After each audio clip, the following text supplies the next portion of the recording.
Ahora sí, vamos a un diálogo con Darío Pignotti desde Brasil. Muy buenas noches, querido amigo, ¿escuchás bien? Buenas y diseminadas noches, Carloncho, ¿cómo estás? Bien, muy bien, Darío. Estamos en épocas difíciles. En Brasil el fútbol ha sido y es casi una religión. Sin embargo, ¿cuál es la situación ahora y cómo Lula, a quien no dejan recibir a nadie y está en condiciones que ni siquiera comparte patios ni espacios comunes con otros detenidos, se las ha ingeniado para estar más presente que nunca? ¿Te referís a Lula? Exacto. Sí, eso. Ah, bien. Digamos, una de las noticias de estos días, porque no puede colocarse como la información más importante, pero tal vez la más reveladora de los tiempos que corren en este país de democracia pretérita, es que el expresidente Lula, como vos y tus oyentes saben, preso sin motivo y condenado en una causa en la que pruebas no aportaron a 12 años de prisión, se las ingenia para sortear esa condición de exiliado político en su país y tener presencias públicas en toda vez que se le presente. La última fue ayer, cuando inició su trabajo como columnista deportivo, sí, como columnista deportivo. Sabrás que Lula es un conocedor muy avesado, además de hincha fanático de fútbol, y desde la cárcel, desde la Superintendencia de la Policía Federal en Curitiba, donde está confinado, porque tal vez esa sea la palabra más apropiada para definir su situación, Lula envía columnas deportivas sobre lo que ocurre con el Mundial de Fútbol, con el Mundial de Rusia, y así fue que ayer, en el primero de los programas en cuestión, un programa que se transmite por la televisión de los sindicatos de San Pablo, para ser más precisos, por la televisión de los trabajadores, TVT, Lula hizo una, te diría, muy profesional caracterización del juego del domingo pasado, del frustrante juego del domingo pasado, digamos, por otra parte, en el que Brasil apenas empató 1-1 con Suiza en la primera ronda del grupo E de la Copa del Mundo, y en la que además Lula hizo críticas nada sutiles al astro Neymar, elogios al astro portugués Cristiano Ronaldo, y aquí está lo que cuenta, buscó esa endija del debate periodístico y deportivo para precisamente continuar en campaña hacia las elecciones del 7 de octubre. Eso en realidad es lo que cuenta y eso es lo que trae. Ahora, Darío, una pregunta te hago. Al salir por televisión y radio, eso llega a muchos países que están viendo el Mundial y que les interesa el comentario del partido de Lula.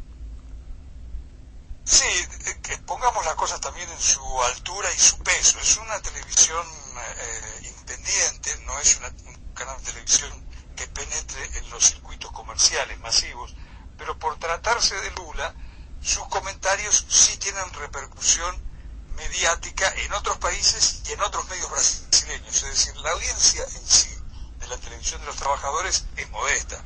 Por supuesto que no es una televisión que se le planta en rating a la oligopólica cadena Globo.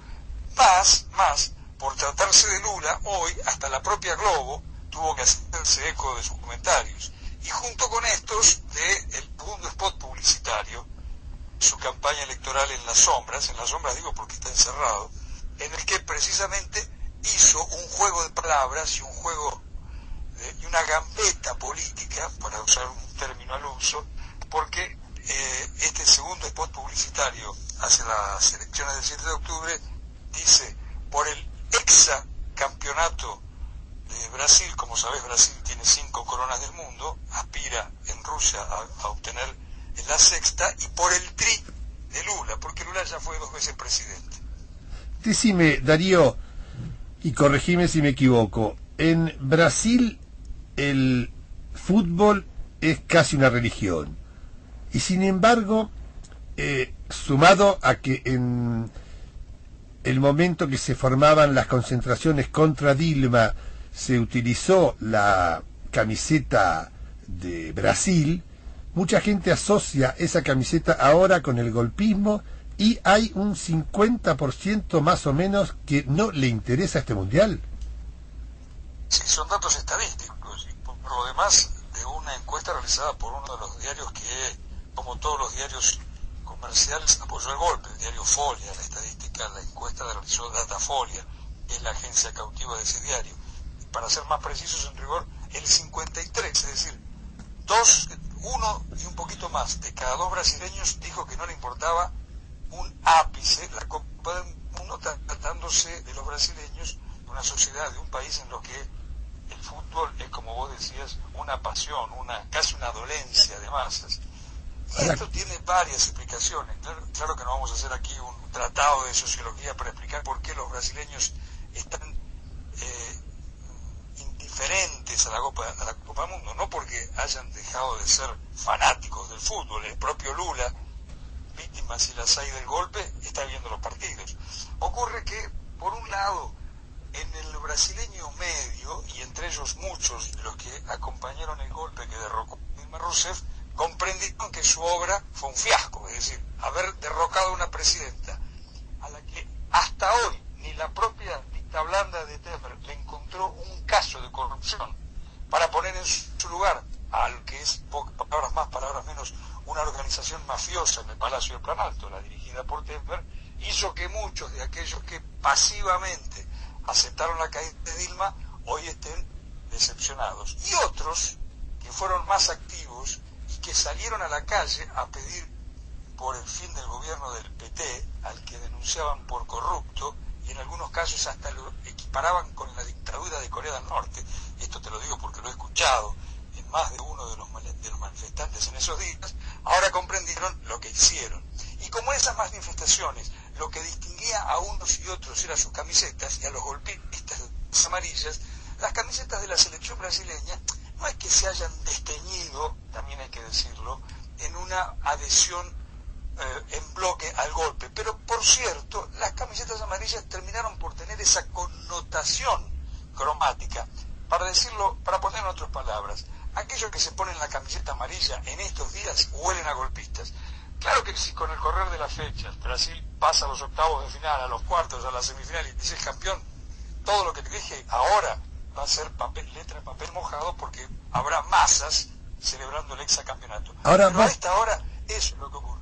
Ahora, vos fíjate qué curioso, porque te diría que hasta psicológicamente, si alguien comete o cometió un grave error y tiene una posibilidad de idiotizarse y olvidarse de eso, como es un mundial de fútbol, la utiliza rápidamente y bueno, y me olvido de todas las macanas que hice.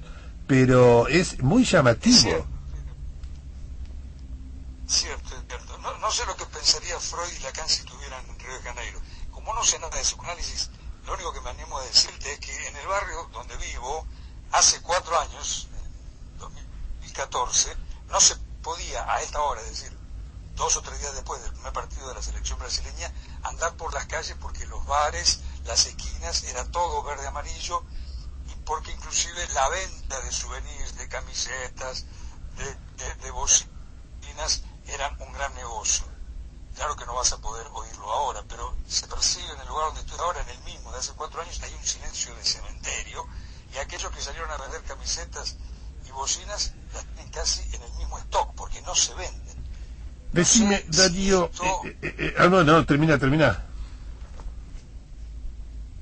Cierro diciéndote eso, es decir, todo esto es apenas una descripción de esta hora. Te repito, si llega Brasil a la final, algo que parece a esta hora bastante difícil, porque el público lo debe saber, hoy se lesionó a Neymar, pero si llegara a la final y ganara el Hexa, todo esto que dije, olvídalo. Se lesionó pero no se despeinó, eso es bueno para él. Decime, Darío, ¿cómo está la situación judicial de Lula? Porque hay un recurso ante la Corte que, de tener un fallo favorable, lo habilitaría, uno lo haría salir y continuaría la campaña afuera.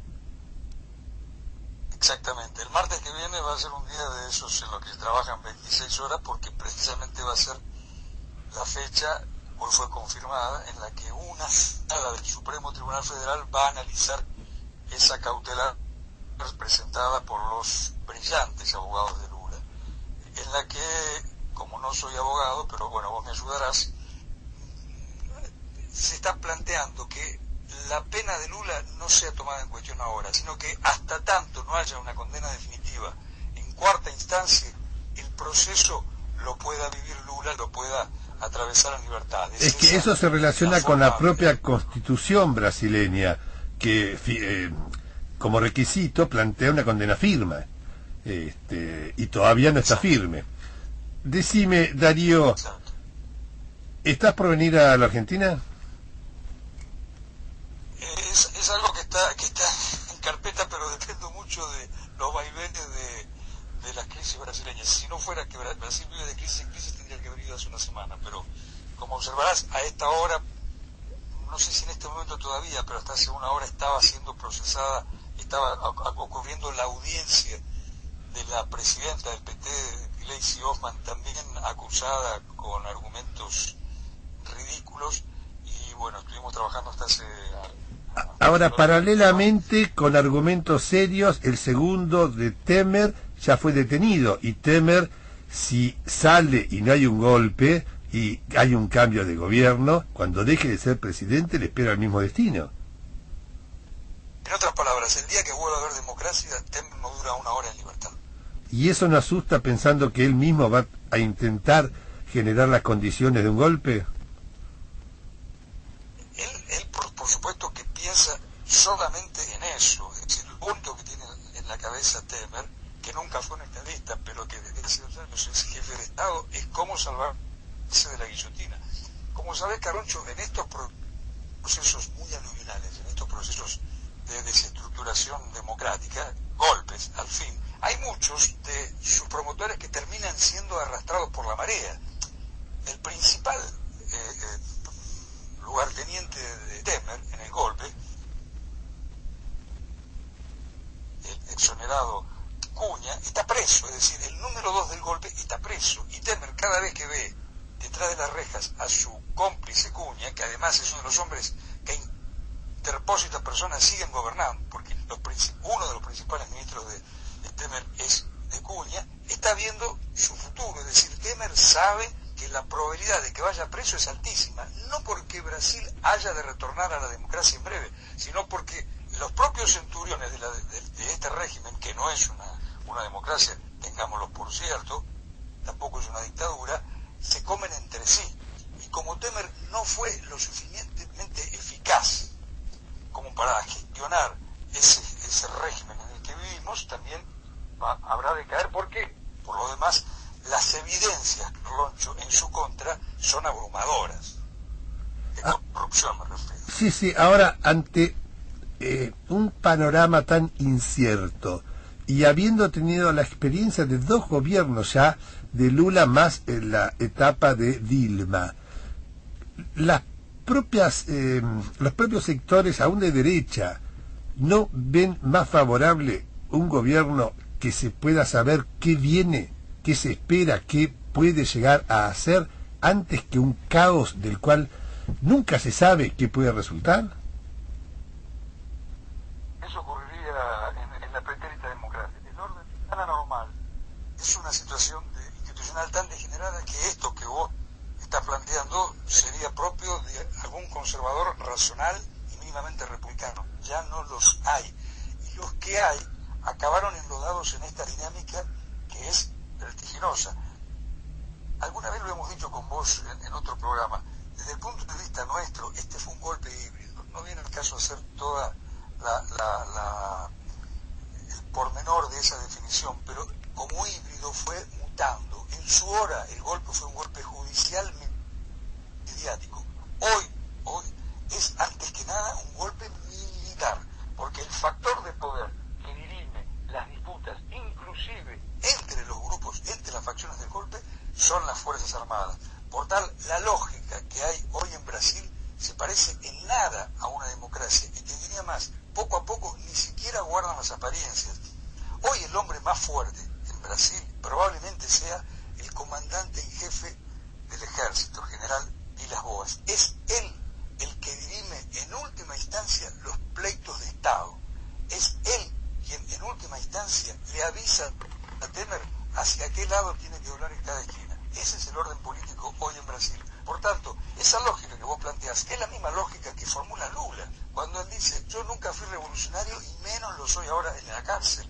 Yo soy el gran conciliador que si volviera al poder llevaría al país al retorno, lo encarrilaría. Pero lo que plantea Lula es descabellado en la lógica de un régimen, que repito, que hoy tiene como última razón de Estado al jefe del ejército. Decime, Darío, por último, para dejarte allá más tarde, para dejarte de gozar de tu familia, vos comentaste en el último programa que habías recibido mensajes, amenazas desde el Ejecutivo, ¿no? ¿Cómo está el tema? Lo que recibimos no fue una amenaza en el sentido estricto, sí fue una intimidación.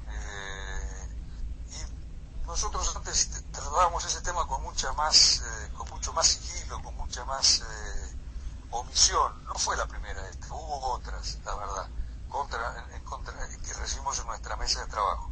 Solo que estas han tenido un tono mucho más ofensivo e intimidatorio. Aclaremos que el gobierno, cuando hace mediante una carta dirigida, la amenaza es velada. Obviamente no va a firmar, atorrante, te voy a matar.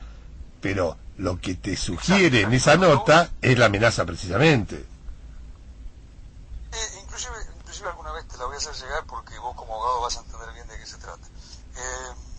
Pero sí, he hablado inclusive con algún colega tuyo acá en Brasil que me recomendó lo que estamos haciendo, es decir, en tanta ocasión tengamos hacer saber públicamente que el gobierno no está cómodo con el trabajo, no solamente mío, sino también de otros corresponsales, obviamente, y que las intimidaciones entran por allí, nadie sabe por dónde terminan, y tampoco estamos hablando en ningún caso de una hipótesis de violencia física, no, pero cada 2 años nosotros tenemos que renovar nuestras visas aquí, y eso es un trámite que puede ser más lento o más rápido, que puede ser más amable o menos, y que puede terminar bien o mal. En todo caso, lo peor que nos podría pasar es que no nos renueven la visa. Ahora, eso también da una señal de la importancia que le asigna el gobierno a la prensa internacional.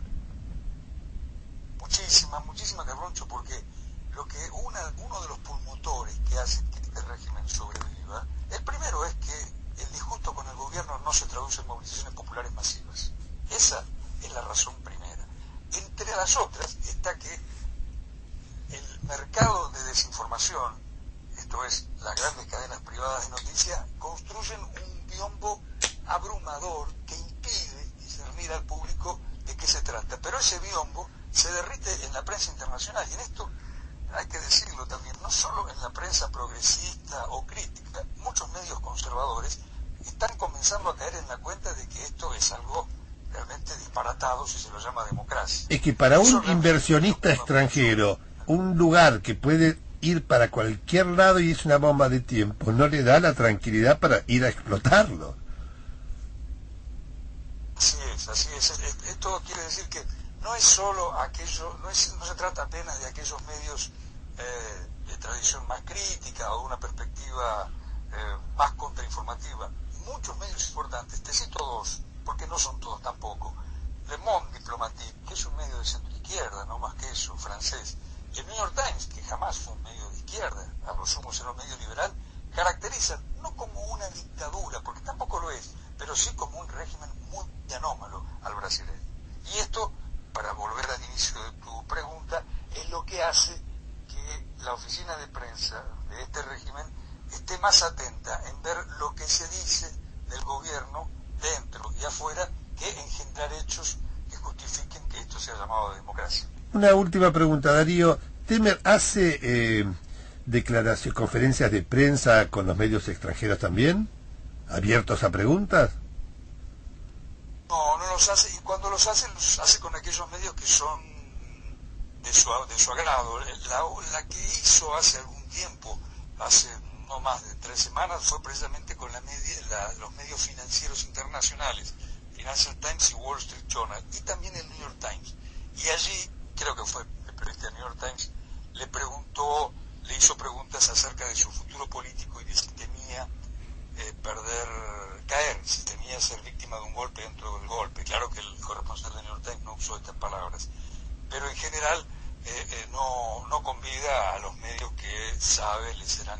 Acá está la nata, si quiere Temer que puede ir a entrevistarlo, que quedó muy contento con su entrevista con Macri. Sí, sí, digamos, eso es lo que busca Temer, oficialistas seriales como la nata, eso le vendría muy bien. Darío, como siempre es un gusto muy grande dialogar con vos y quedate en línea que quiero hablar unas cosas con vos. Bueno, un abrazo grande, Cabrocho, y un beso inmenso a tu mamá. Hasta pronto. Muchísimas gracias, siempre se lo doy y siempre me dice que te retribuya. Esto es Desafinados, martes de 10 a 12 de la noche.